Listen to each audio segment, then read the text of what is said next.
సంచార తెగలు తెలుసు కదా, అంటే వీళ్ళు ఊరూరు తిరుగుతూ ఉంటారు, ఒకే దగ్గర స్థిరంగా ఉండరు. గట్లాంటి వాళ్ళను సంచార తెగలు అంటారు. ఈ సంచార తెగల్లోని బాలబాలికలకట వైభవంగా అక్షరాభ్యాసం చేయించిందట. అది చాలా ఆనందాన్ని ఇచ్చింది నాకు. నల్గొండ జిల్లా అనుములు వసంత పంచమి పర్వదినాన్ని పురస్కరించుకొని అనుములు అంటే ఆలియా మండల కేంద్రంలో సంచార తెగల బాలబాలికల కోసం వినూత్నమైన అక్షరాభ్యాస కార్యక్రమం నిర్వహించారట. దీన్ని రాష్ట్రీయ స్వయం సేవక్ సంఘ్ ప్రేరణతో సాగుతున్న సంచార జాతుల సంస్థ ఆధ్వర్యంలో అక్షరాభ్యాస కార్యక్రమం జరిగింది. నిజంగా సంచార జాతుల వాళ్ళకు సంబంధించి గుర్తించి వాళ్ళ పిల్లలు చదువుకోవాలి, వాళ్ళు చదువుకుంటే వాళ్ళ తలరాతలు మారతాయి, దేశ భవితవ్యం మారతాయి, మన నిన్నటి చరిత్రకు నేటి వారసులే ఈ సంచార జాతి వాళ్ళు.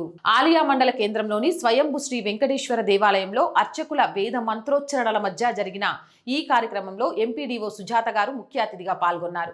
ఈ సందర్భంగా ఆమె సంచాల తెగల పిల్లలను స్వయంగా తన ఒడిలో కూర్చోబెట్టుకుని వారికి అక్షర జ్ఞానాన్ని ప్రసాదించడం విశేషం.